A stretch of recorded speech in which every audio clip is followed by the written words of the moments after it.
तो already 3 part तो मैंने बना दिए हैं, ये फाइनल पार्ट है। अगर आप पहली बार मेरे चैनल पे आए हैं तो पहले 3 पार्ट देख लीजिए, तभी आप फाइनल पार्ट समझ पाएंगे। अब है क्या इसमें हरारी स्टार्टिंग करते हैं एक बंदे की रियल स्टोरी से। उस बंदे का नाम है एरिक लूमिस, अमेरिका का सिटीज़न है एरिक लूमिस। तो एरिक लूमिस एक बार कार में जा रहा होता है, एक कार की स्पीड ज़्यादा कर देता है, ओवर स्पीडिंग कर देता है, और ओवर स्पीडिंग करता है तो पुलिस पकड़ लेती है। पुलिस पकड़ती है, केस हो जाता है। फिर केस होता है तो उसको कोर्ट में लेके जाते हैं जज के सामने। अब एरिक लूमिस हैरान हो जाता है जब कोर्ट उसको सज़ा सुनाता है 6 महीने जेल की, 6 महीने जेल ओवर स्पीडिंग के लिए। तो एरिक लूमिस कहता है कि पेनल्टी मेरी बनती है, मैं बात समझता हूँ, मैंने ओवर स्पीडिंग करी है, बट मैंने किसी भी तरीके से किसी इंसान को कोई नुकसान नहीं पहुँचाया है, या मैंने कोई पब्लिक प्लेस या कोई पब्लिक बिल्डिंग को डैमेज नहीं किया है। ऐसा नहीं कि मेरी गाड़ी किसी बिल्डिंग में जाके टकरा गई हो या किसी इंसान को कोई डैमेज हुआ हो, तो ऐसा तो कुछ हुआ नहीं है। तो ये आप मुझे 6 महीने की जेल में क्यों भेज रहे हैं? फाइन बनता है, पेनल्टी बनती है, वो अब मैं देने को तैयार हूँ। अब सुनिए, यहाँ पे जो आंसर देते हैं वहाँ पे जो जज, वो कहते हैं कि ये जो डिसीजन हम ले रहे हैं ना, ये हमें एक एल्गोरिथम के बेसिस पे ले रहे हैं। ये एल्गोरिथम है जिसको बोला गया कंपस एल्गोरिथम। कंपस एल्गोरिथम, ये कंपस एल्गोरिथम एक प्राइवेट कंपनी ने बनाई है, और ये एल्गोरिथम हमें बता रही है कि तुम अगले आने वाले कुछ सालों में कुछ क्राइम कर सकते हो, कुछ बड़ा क्राइम कर सकते हो, इसके बेसिस पे हम तुम्हें जेल में भेज रहे हैं। तो उसको बात समझ नहीं आती। वो कहता है यार क्राइम कर सकते हैं? वो कहता है मैंने पास्ट में कभी कोई क्राइम किया नहीं है, पास्ट एकदम मेरा क्लीन है। अभी मैंने सिर्फ ओवर स्पीडिंग करी है, किसी को नुकसान नहीं पहुंचाया, किसी बंदे को नुकसान नहीं पहुंचाया, किसी आपकी पब्लिक प्लेस को नुकसान नहीं पहुंचाया, तो आप मेरे पे पेनल्टी लगाइए, वो मैं पे करने को तैयार हूं। जेल में क्यों जाऊं? क्योंकि सिर्फ एक एल्गोरिथम कह रही है कि 6 महीने बाद में जाके, या 1 साल बाद, या 2 साल बाद जाके मैं कोई बड़ा क्राइम करूंगा, उसके बेसिस पे आप मुझे जेल में भेज रहे हो। आगे मैं करूंगा, वो भी एल्गोरिथम बता रही है, जबकि मेरा पास का कोई रिकॉर्ड नहीं है। तो वो कहता है ये तो अन्याय है, सही चीज नहीं है।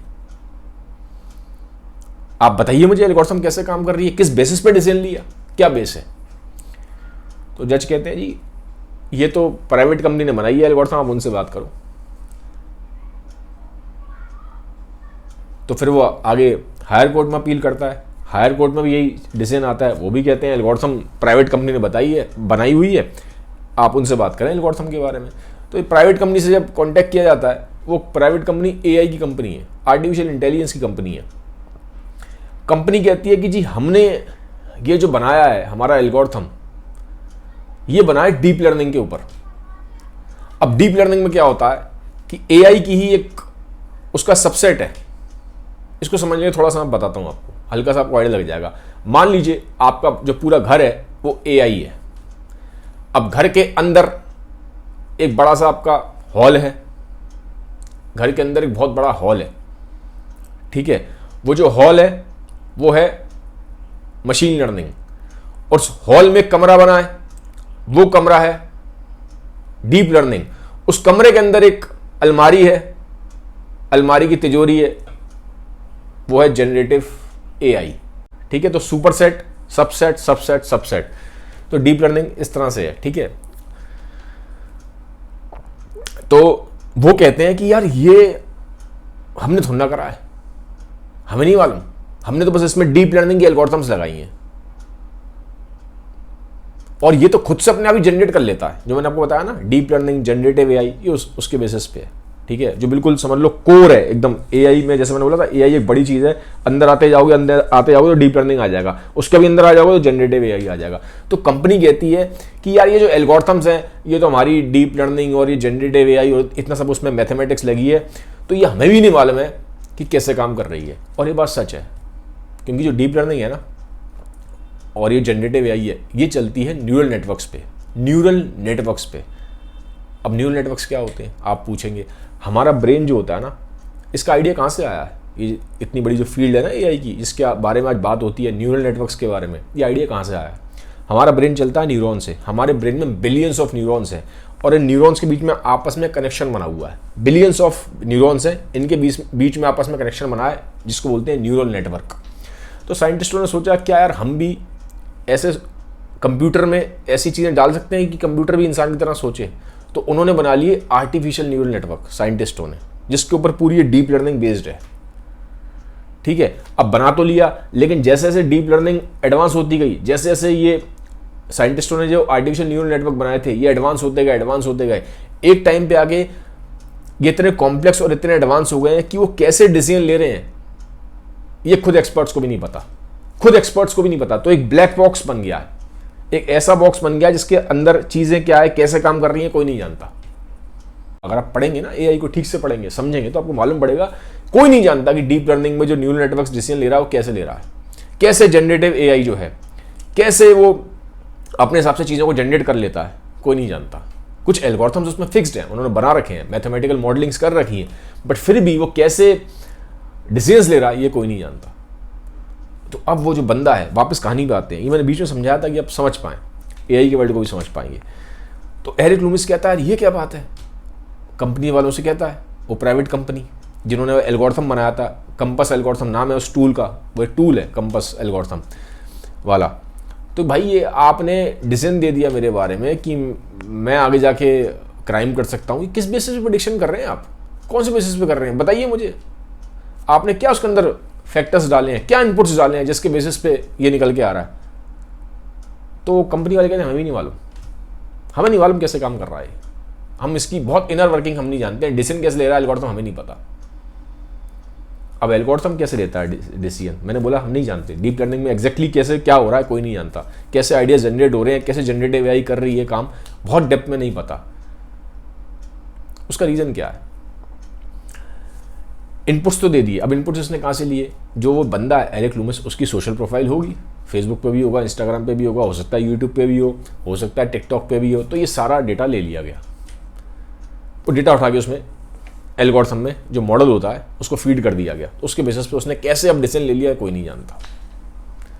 तो एरिक लूमिस का ये जो केस है ये बहुत वो हुआ था, और इस चीज़ पे बड़ा क्वेश्चन उठाता कि यार कंपनी नहीं बता पा रही है कि इनका एल्गोरिथम कैसे डिसीजन ले रहा है, जजेस कंपनी की तरफ कर रहे हैं इशारा, आप इनसे आगे बात करो। तो ये जो क्रिमिनल सिस्टम है अगर सिर्फ ये इस कंपस एल्गोरिथम पे चलेगा, जो कि खुद अपने आप में न्यूरल नेटवर्क्स डीप लर्निंग पे बेस्ड है, जो बता ही नहीं पा रहा हो कैसे रहा है क्या हो रहा है, तो क्या फिर सिस्टम का वो कैसे रह जाता है, मतलब क्रेडिबिलिटी फिर क्या रह जाती है, तो गड़बड़ है। तो एरिक लूमिस का जो केस है ये बहुत फेमस हुआ था, आप इसके बारे में पढ़ सकते हैं, Eric Loomis versus COMPAS algorithm. COMPAS algorithm वो एक टूल है जो उस प्राइवेट कंपनी ने बनाया था, जो कि डीप लर्निंग पे इन सब चीज़ों पे बेस्ड है। मैंने बताया था आप डीप लर्निंग और जनरेटिव एआई इन सब के बारे में पढ़ सकते हैं, ठीक है। तो पहली चीज़ तो ये, तो इससे क्वेश्चन खड़ा होता है कि जो क्रिमिनल जो सिस्टम है, जो क्रिमिनल और जस्टिस सिस्टम है, ये फिर अगर एआई पे भी इस तरह से डिपेंडेंट हो जाएगा जिसके बारे में पता ही नहीं हो डिसीजन कैसे ले रहा है, तो ये क्या फिर मतलब बनता है, ठीक है। तो पहला तो क्वेश्चन हरारी इसमें ये उठाते हैं। दूसरा हरारी बात करते हैं एक केस के बारे में, पावर के बारे में, कितना पावरफुल है एआई। ये मालूम पड़ता है एक ना गेम होता है अल्फागो, जैसे आप देखें इंडिया में चेस खेलते हैं लोग, तो कोरिया वगैरह में आप जाएंगे, साउथ कोरिया वगैरह में, इधर थोड़ा ऐसी कंट्रीज़ में अगर आप जाते हैं तो आपको दिखाई देगा कि वहाँ पे एक गेम खेलते हैं गो करके, ठीक है। वो काइंड ऑफ एक चेस की तरह ही होता है, लेकिन चेस से कहीं गुना ज़्यादा कॉम्प्लेक्स है और मुश्किल गेम है, चेस से ज़्यादा मुश्किल गेम है वो, गो नाम है उसका। तो अब इनको लगता था कि ये कभी भी कंप्यूटर जो है इतना समझदार नहीं हो सकता कि इसे कोई हरा दे, मतलब इंसान को हरा दे कंप्यूटर, इतना समझदार नहीं हो सकता कंप्यूटर। चेस में एक बार को हरा सकता है, चेस में हरा भी चुका है, पर ये वाला तो गेम बहुत कॉम्प्लेक्स है यार। चेस फिर भी स्ट्रेट फॉरवर्ड है, पर ये जो गो वाला गेम है ये तो बहुत कॉम्प्लेक्स है, इसे कंप्यूटर कभी नहीं समझ सकता, और अगर समझ भी लेगा तो इंसानों को तो नहीं हरा सकता। तो अभी इसको चैलेंज को ना एक्सेप्ट किया, ठीक है। इस चैलेंज को एक्सेप्ट करके एक मैच कराया गया, तो कंप्यूटर बनाया गया जिसमें ये पूरा गेम फीड कर दिया गया गो वाला, और उसमें आर्टिफिशियल इंटेलिजेंस की एल्गोरिथम्स लगा दी गई, ठीक है। तो एक तरफ तो कंप्यूटर है, एआई वाला कंप्यूटर वो खेल रहा है जिसका नाम था अल्फागो। अल्फागो कंप्यूटर का नाम रख दिया गया अल्फागो, ठीक है। तो एक तरफ अल्फागो है और दूसरी तरफ वर्ल्ड चैंपियन उस गेम का वर्ल्ड चैंपियन ली सेडोल को बिठा दिया गया। ली सेडोल बैठा हुआ है सामने, गेम चल रहा है। अब जब गेम चल रहा है तो एक पॉइंट ऐसा आता है जहां पे सब देख रहे हैं, बड़े बड़े एक्सपर्ट्स बैठे हैं, दुनिया बैठी है। इस पे यूट्यूब पे डॉक्यूमेंट्री है, देख लेना, अल्फागो वर्सेस ली सेडोल डॉक्यूमेंट्री है, बहुत अच्छे से उसमें बताया गया है। तो एक पॉइंट ऐसा आ जाता है जब सबको लगता है कि ली सेडोल जीत जाएगा, 200% जीतेगा। क्यों? क्योंकि वो जो एआई जो है, जो अल्फागो है, एआई वाला ही कंप्यूटर है, वो एक चाल चलता है। उस चाल का नाम है मूव नंबर 37, 37वें नंबर की चाल, मूव नंबर 37। तो जो 37 वाला मूव है वो कंप्यूटर ऐसे चल देता है कि सबको लगता है, जितने एक्सपर्ट्स वहां बैठे हैं, ली सेडोल को भी लगता है कि यार अब ये हार जाएगा, ये गलत चाल चली गई है।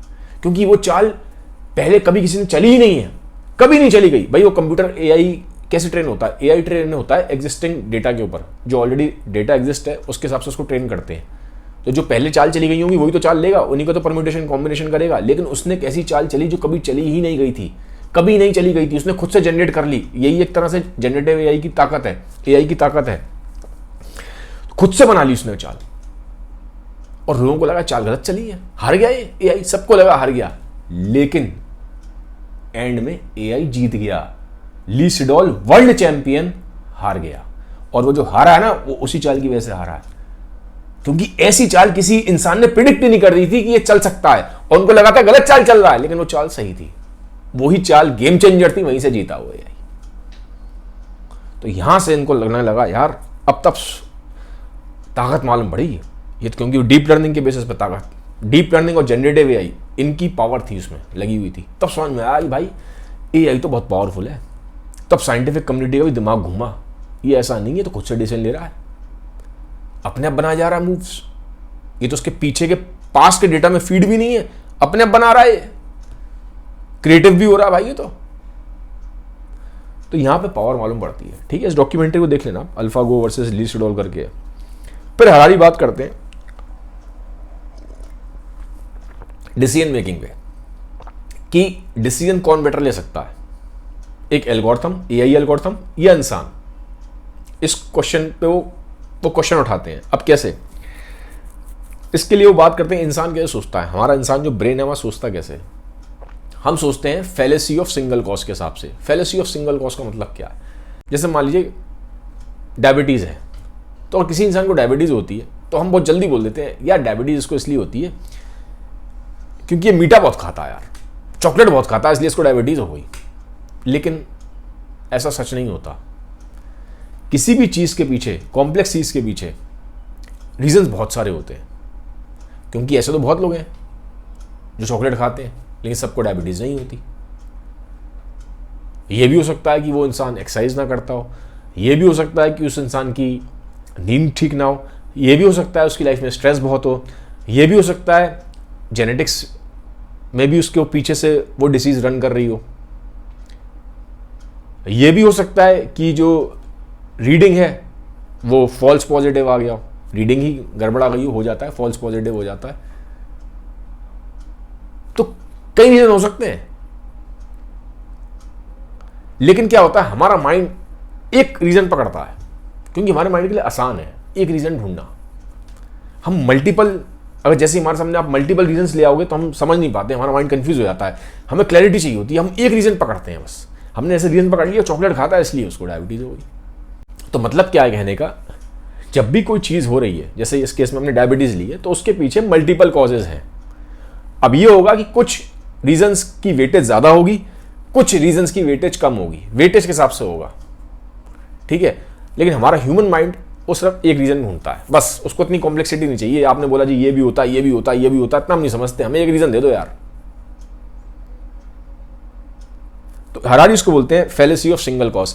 लेकिन जो एआई है वो ऐसे डिसीजन नहीं लेता। वो एआई कैसे डिसीजन लेगा? एआई को अगर डिसाइड करना है कि किसी आदमी को डायबिटीज है कि नहीं, तो वो सारे कॉजेस कवर करेगा, सारे के सारे पकड़ेगा वो सारे कॉजेस, और वेटेज भी लगाएगा उसमें। इस वाले कॉज को इतनी वेटेज दी गई है, आप फिजिकली एक्टिव नहीं है तो इतनी वेटेज है, वेट का है इशू तो इतना आपको वेटेज मिलेगा। ठीक है, जेनेटिक्स वाला है तो इतना वेटेज मिलेगा, डाइट कैसी है, इतना वेटेज मिलेगा, स्ट्रेस कैसा है, स्लीप कैसा है, एआई सबको देगा वेटेज, सारे फैक्टर्स को कंबाइन करेगा और फिर वो डिसाइड करेगा। एआई में अगर आप पढ़ेंगे, एक कॉन्सेप्ट होता है, मैं आपको एक काइंड ऑफ एक होमवर्क है आपके लिए, पढ़िएगा परसेप्ट्रॉन। तो परसेप्ट्रॉन ही से ही न्यूरल नेटवर्क बना है। तो उस परसेप्ट्रॉन जो बना है वो ऐसे ही बना है, उसमें इनपुट्स होते हैं और हर इनपुट को एक वेटेज दी गई है। तो हरारी कहते हैं कि एक तरीके से जब आप इसको समझेंगे कि जो एआई है जिस तरह से काम कर रहा है वो सारे फैक्टर्स को काउंट कर रहा है, तो अब यहाँ पे क्वेश्चन उठता है कि डिसीजन कौन बेटर लेगा किसी चीज़ के लिए, इंसान या एआई? क्योंकि इंसान के साथ तो प्रॉब्लम है, फैलेसी ऑफ सिंगल कॉज। हम तो बस एक कॉज का बस एक रीजन ढूंढ के उसको पकड़ लेते हैं, क्योंकि हम ज़्यादा कॉम्प्लेक्सिटी सोचना नहीं चाहते, हमें सिंपल आंसर चाहिए, ये होता तो ये होता, आंसर बस, काम खत्म। लेकिन ये बहुत सब कुछ ले रहा है, सारे इनपुट्स ले रहा है, उनके वेटेजेस भी ले रहा है, उसके हिसाब से प्रायोरिटाइज कर रहा है। तो आप समझिए इस बात को। तो हरारी इस चीज़ के बारे में बात करते हैं, ठीक है।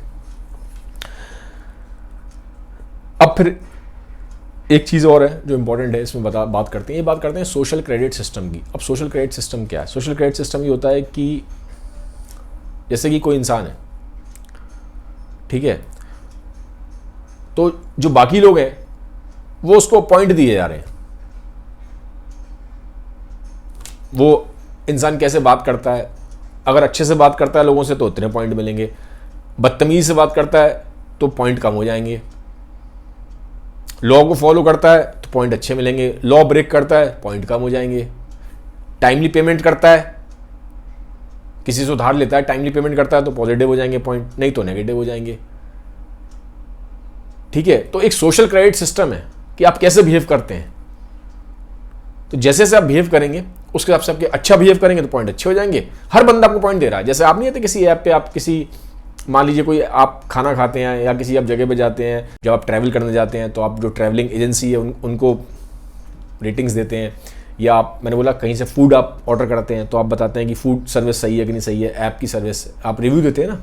ऐसे ही सोशल क्रेडिट सिस्टम में क्या होगा, हर इंसान दूसरे इंसान को रिव्यू देगा।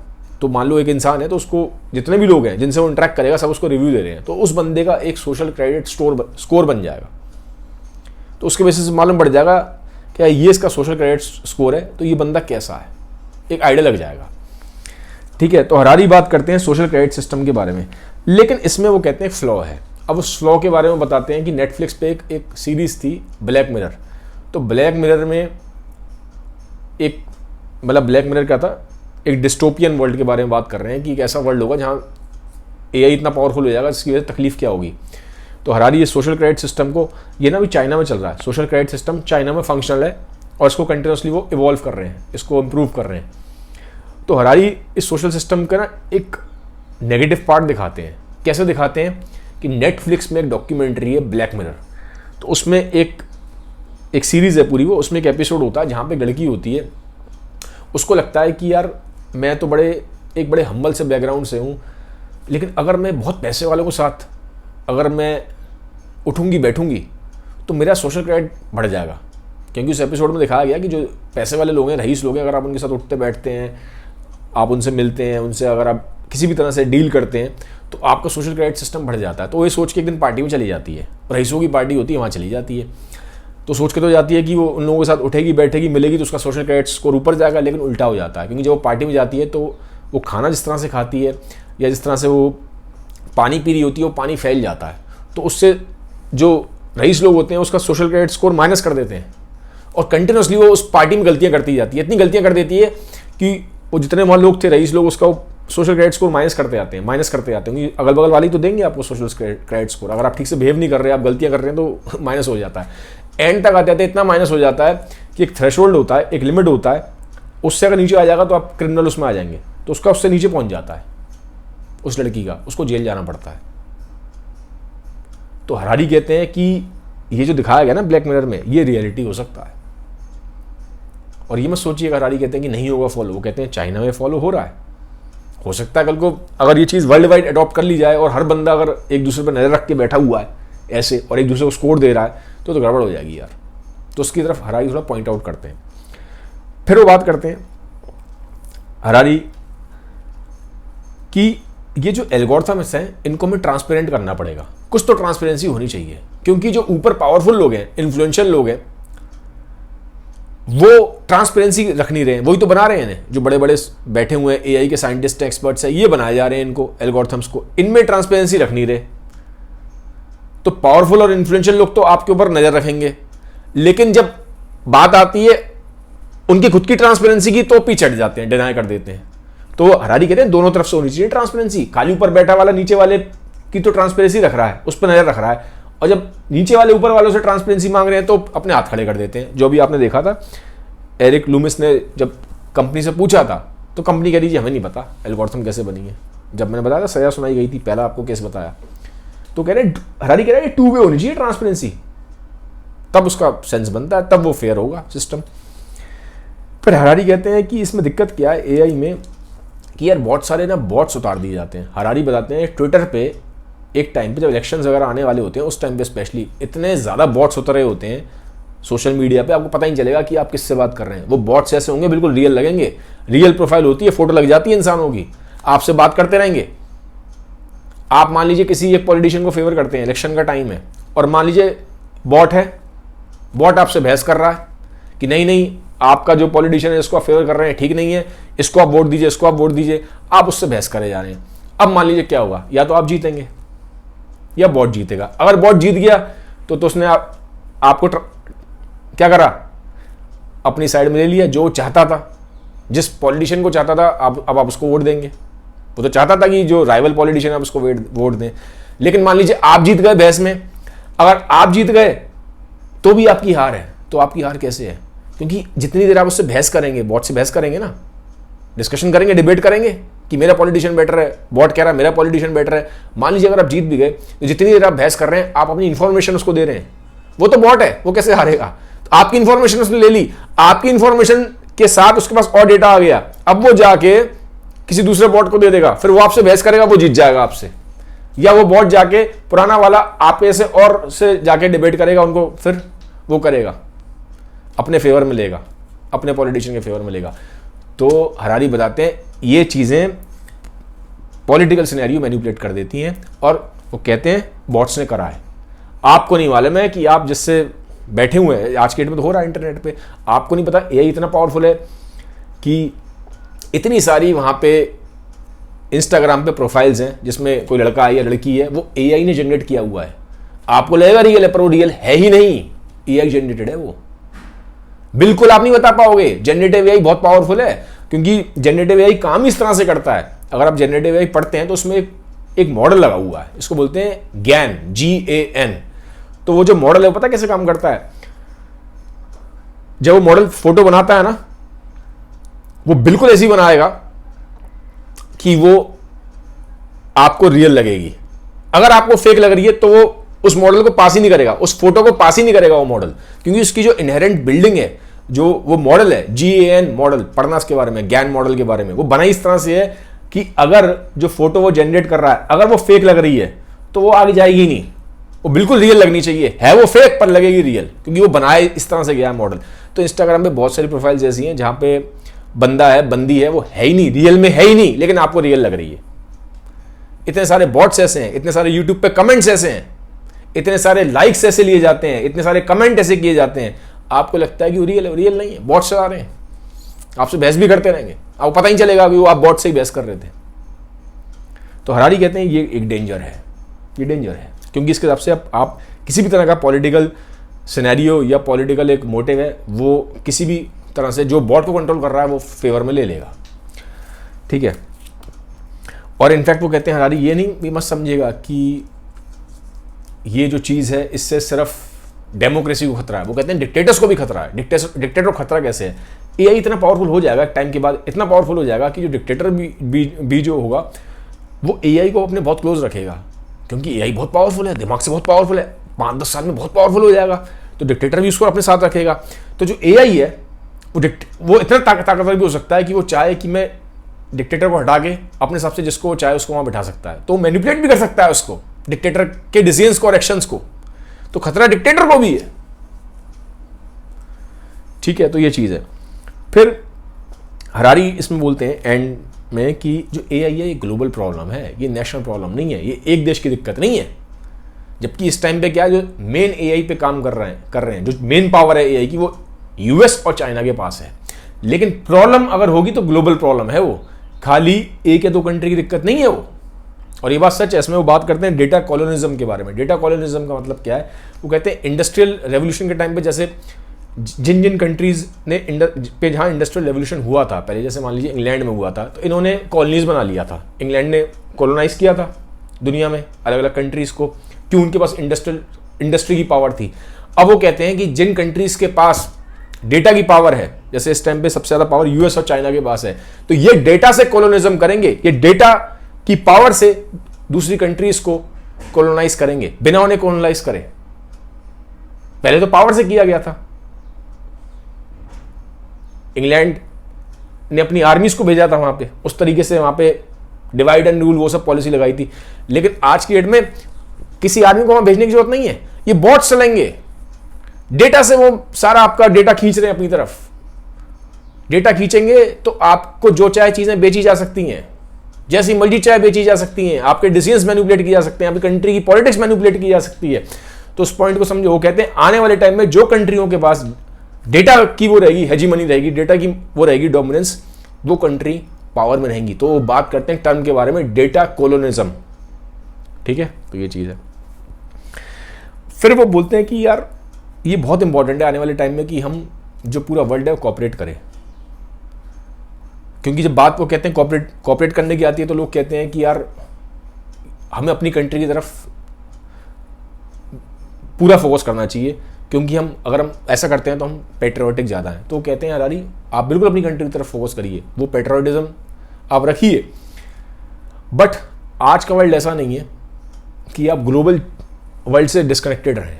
क्योंकि मान लीजिए एग्जांपल देते हैं कोविड की। अब कोविड में की प्रॉब्लम होती है, ठीक है, प्रॉब्लम सब जगह हो गई, हर कंट्री में आई है, ठीक है। तो लेकिन अब जो मान लीजिए ब्राज़ील है, वो ये नहीं कह सकता यूएस से कि नहीं जी हमें आपकी वैक्सीन नहीं चाहिए, हम तो अपनी वैक्सीन से काम करेंगे। क्योंकि जब तक उनकी कंट्री के लोग वैक्सीन बनाएंगे, साइंटिस्ट उनकी कंट्री के वैक्सीन बनाएंगे, तब तक तो बहुत डैमेज हो चुका होगा। तो वो चीज़ एआई पे भी है। अगर एआई मान लीजिए कल किसी तरह की कुछ प्रॉब्लम आती है, कोई वायरस फैलता है, कुछ दिक्कत होती है, तो आप ये नहीं कह सकते कि नहीं हम तो अपने हिसाब से कर लेंगे, हमारे साइंटिस्ट बनाएंगे, एक्सपर्ट बना लेंगे, हमें नहीं चाहिए आपकी हेल्प, तब तक डैमेज हो जाएगा। तो कहते हैं कभी कभी पेट्रियोटिज्म ये भी होता है कि अपने देश के आप लोगों से जो प्यार करते हैं, ठीक है, उनकी सलामती के लिए, उनके बेटरमेंट के लिए आपको दूसरे लोगों से कोऑपरेट करना चाहिए, दूसरी कंट्री के लोगों से कोऑपरेट करना चाहिए। पेट्रियोटिज्म का मतलब ये नहीं है कि मैं दूसरे कंट्री के लोगों से नफरत करूं, नहीं, ये मतलब नहीं है। उसका मतलब ये है कि मैं अपनी कंट्री के लोगों से प्यार करूं और दूसरी कंट्री के लोगों से कोऑपरेट करूं, क्योंकि उसी में सबकी भलाई है। तो बात करते हैं आगे जाके, जो हमारा जो पेट्रियोटिज्म का जो आउटलुक है उसको हमें ब्रॉडन करना पड़ेगा। हमें इंटरनेशनल कोऑपरेशन की जरूरत है,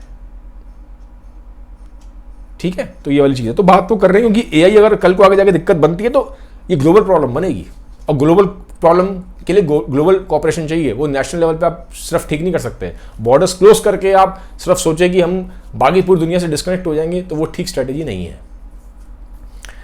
फिर हरारी एंड में बात करते हैं एक थ्योरी के बारे में। वो कहते हैं कि बड़े बड़े कुछ ऐसे रियलिस्ट लोग हैं जो रियलिस्टिक थिंकिंग सोचते हैं, वो एक थ्योरी के बारे में बात करते हैं, विनियर थ्योरी। इस थ्योरी को मानने वाले हरारी बताते हैं कि इस थ्योरी को मानने वाले कहते हैं कि यार इंसान अंदर से जानवर ही है। ये जितना भी हम सब जो करते हैं सब ये ऊपर का हमारा दिखावा है, अंदर से हम जानवर हैं, हम सब सेल्फिश हैं, हमें सिर्फ पावर चाहिए, हमें कुछ नहीं चाहिए। लेकिन हरारी इसको मानते नहीं है, डिनाई करते हैं। डिनाई कैसे करते हैं वो बताते हैं। एक साइंटिस्ट हैं, एक बायोलॉजिस्ट हैं, फ्रेंच डी वॉल, उन्होंने बताया कि ये जो हमारी थ्योरी है ना, हम सोचते हैं कि सिर्फ ह्यूमन सेल्फिश है, सिर्फ पावर स्ट्रगल है, सिर्फ वायलेंस है, सच नहीं है। क्योंकि ये देखा गया है कि अगर आप जंगल में भी जाते हैं तो वहाँ बिना कोऑपरेशन की चीज़ें नहीं होती हैं। बहुत सारे जो प्लांट्स हैं, बहुत सारे जो एनिमल्स हैं, ठीक है, वो माइक्रो ऑर्गेनिजम्स के कोऑपरेशन पे जिंदा है। इसको बोलते हैं सिम्बायोटिक रिलेशनशिप, कि कई सारे ऐसे पेड़ पौधे हैं जब तक वो बैक्टीरिया से कुछ फंजाई होते हैं उनसे कोऑपरेट नहीं करेंगे तो जिंदा नहीं रह पाएंगे। तो पूरा का पूरा इकोसिस्टम ही कोलैप्स हो जाएगा जंगल का। तो वहाँ भी बहुत सारे एनिमल्स, प्लांट्स और माइक्रो ऑर्गेनिज्म, बैक्टीरिया फंजाई, ये कॉपरेट कर रहे हैं एक दूसरे से। तो इसका आप ध्यान रखिए, कॉपरेशन बहुत इंपॉर्टेंट है। तो खाली पावर स्ट्रगल नहीं है, खाली सेल्फिश नहीं है इंसान, कॉपरेशन ने भी उसको हेल्प किया है। और वो कहते हैं ये कोई नेचर का लॉ नहीं है, सब समझते हैं कि नेचर का लॉ है कि इंसान सिर्फ वायलेंट है या इंसान सिर्फ सेल्फिश है, पावर के पीछे हंगरी है। वो कहते हैं बहुत लंबा टाइम पीरियड ऐसा हुआ है, 1950s के बाद से लेकर अभी तक का अगर हम टाइम देखें तो कहते हैं कंटिन्यूसली एक वैसा टाइम रिलेटिवली पीस का टाइम रहा है। और जब हमारा 21st सेंचुरी स्टार्ट हुई है तो शुरू के 15-20 साल तो कहते हैं, अगर आप देखोगे एक्सपेंडिचर जो बजट होता है, वैसे क्या था कि 20th सेंचुरी से पहले तक का अगर हम बजट देखते हैं, हरारी बताते हैं कि मिलिट्री बजट बहुत ज़्यादा आता है। एवरेज ही हर कंट्री का ऑलमोस्ट, स्पेशली वेस्टर्न कंट्रीज की बात कर रहे हैं, 50-70% तक जा रहा था। 50-70%, वर्ल्ड वॉर के टाइम पे तो और ज़्यादा बढ़ जाता है मिलिट्री बजट। लेकिन 20th सेंचुरी जो ये वाला जो पिछले के 2000 से लेकर 2020 तक का जो टाइम पीरियड है, इसमें अगर आप देखेंगे तो जो मिलिट्री बजट 50-70% ऑन एवरेज रहा था वेस्टर्न नेशंस का, वो 7% पे आ गया मिलिट्री बजट। और जो हेल्थ बजट है वो बहुत उससे आगे चला गया, 10% तक चला गया, जो कि एक रेयर है। सोचिए ना, मिलिट्री बजट 50-70% रहता था, कहाँ आ गया, सिर्फ 7% पे। ग्लोबल एवरेज वो बताते हैं जो मिलिट्री बजट है 7% रहा है पिछले 20 सालों में, 2000 से लेके 2020 तक। हेल्थ पे काफ़ी खर्चा हुआ, क्योंकि हेल्थ पे तब खर्चा करेंगे, एजुकेशन पे तब खर्चा करेंगे जब पीस पे रहेंगे। तो रानी कहते हैं पीस पे रहे हैं ना पिछले 20 साल में, पिछले और थोड़ा सा और पीछे लेके जाते हैं, तो दैट मीन्स कि वो लॉ ऑफ नेचर नहीं है, वो हमने खुद बना ली है, वो हमारे खुद के वो है, कंस्ट्रक्ट है। लेकिन अब हरारी कहते हैं कि दुनिया में, जैसे वो बोलते हैं कि अब वॉर बढ़ रहे हैं, ठीक है, पिछले 3-4 साल में वॉर्स की ऐसी कंडीशन बन रही है। अब वापस फिर जो है मिलिट्री बजट ऊपर जा रहा है, जो 7% था वो उस टाइम जो वेस्टर्न नेशन में प्रॉब्लम चल रही है तो 35% पहुंच गया मिलिट्री बजट वापस ऊपर। अब जब मिलिट्री बजट ऊपर जाएगा तो हेल्थ और एजुकेशन सफ़र करेगी, जो सिटीजन सफ़र करेंगे। तो हरारी कहते हैं कि ये जो लॉ है ना, कि जैसे तो वो विनियर थ्योरी को वो डिनाई करते हैं कि ये थ्योरी है कि सिर्फ इंसान जानवर है और हम सेल्फिश हैं, पावर हंग्री है, ये सही नहीं है, ये बिल्कुल सही नहीं है। हम कॉपरेट कर सकते हैं, हम पीस में रह सकते हैं अगर हम चाहें, अगर हम अपनी माइंड को ठीक रखें, हम सही डिसीजंस लें, हम कॉपरेट करें, तो हम एक अच्छा, बहुत अच्छा ह्यूमन फ्यूचर बना सकते हैं, ठीक है। इसलिए वो कहते हैं, लेकिन अगर हम कि हमें कॉपरेट करना ज़रूरी है, क्योंकि अगर हम कॉपरेट नहीं करेंगे तो आगे जाके मान लो AI कुछ अगर प्रॉब्लम खड़ी करता है तो हम बिना कॉपरेशन के उसको डील नहीं कर पाएंगे, क्योंकि अगर आपस में लड़ते रहेंगे तो हम कैसे डील करेंगे बाकी चीज़ों से, ठीक है। तो इस चीज़ के बारे में बात करते हैं। तो कहते हैं, लास्ट में लिखते हैं वो कि जो फ्यूचर है, एपिलॉग में लिखते हैं कि जो फ्यूचर है ह्यूमैनिटी का, कि AI हमारे लिए बूंद साबित होगा या कर्ज साबित होगा, ये डिपेंड करेगा हमारे आज के डिसीजंस पे जो हम प्रेजेंट में डिसीजन लेते हैं। तो होप करते हैं कि हम डिसीजंस अच्छे लें, ठीक है। तो यहाँ पे इनकी किताब यहाँ पे खत्म होती है। एक बहुत लंबा वीडियो मैंने बना दिया है। कमेंट सेक्शन में बताइएगा वीडियो आपको कैसा लगा, अच्छा लगा तो शेयर कर दीजिएगा। Have a nice day, bye, take care, thank you.